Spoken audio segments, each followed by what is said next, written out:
नमस्ते, मैं हूँ आस्था और D20 के इस नए एपिसोड में आप सभी का हार्दिक स्वागत करती हूँ। दीपावली शब्द दीप और आवली से मिलकर बना है। आवली का मतलब होता है पंक्ति, तो दीपावली का मतलब हुआ दीपों की पंक्ति। ऐसा माना जाता है कि दीपावली पर 13 दीपों की दीपमाला प्रज्वलित करनी चाहिए। हालांकि ऐसा भी माना जाता है कि जितने दिए उतनी लक्ष्मी माता की कृपा। तो चलिए कुछ ऐसा करते हैं जिससे हम कम परिश्रम में ही मन चाहे संख्याओं के दीप प्रज्वलित कर सकते हैं। ऐसा करने के लिए आपको चाहिए 2 कांच के टुकड़े, 1 स्टिक, टेप, कैंची, एक प्रोटेक्टर, एक पुराना कार्डबोर्ड और एक दिया।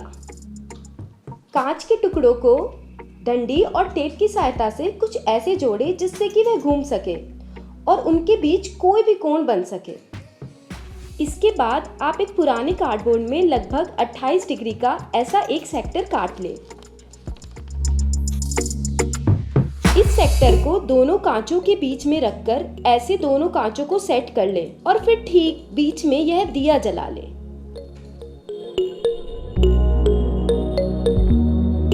चलिए अब इन दियों को गिनते हैं। पूरे 13 दिए हैं। पर आखिर हमने ये किया कैसे? कांच तो 2 ही थे पर दिए 13 दिख रहे हैं। असल में हमें दियों का प्रतिबिंब और प्रतिबिंब का भी प्रतिबिंब दिख रहा है। आपने नाई की दुकान में भी ऐसा कभी जरूर देखा होगा। प्रतिबिंब की संख्या कांच के बीच के कोण पर निर्भर करती है। इसे आप स्क्रीन पर दिए गए फॉर्मूले से निकाल सकते हैं। अगर कांचों के बीच का कोण 90 डिग्री है तो दोनों कांच में एक एक प्रतिबिंब तो ऐसे दिखेगा। फिर दूसरे कांच में दिखने वाला प्रतिबिंब भी पहले कांच में दिखेगा। तो ऐसे हमें पहले कांच में 2 प्रतिबिंब दिखेंगे। इसी प्रकार दूसरे कांच में भी 2 प्रतिबिंब दिखने चाहिए। पर दूसरे कांच में दिखने वाला दूसरा प्रतिबिंब वही बनता है जहां पहले कांच में दिखने वाला दूसरा प्रतिबिंब बनता है और इसलिए हमें 4 की जगह 3 ही प्रतिबिंब दिखते हैं।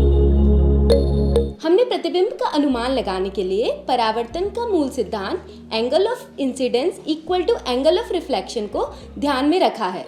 आप भी इसी सिद्धांत को ध्यान में रखकर अलग अलग कोण पे कितने प्रतिबिंब बनेंगे यह संख्या निकाल सकते हैं।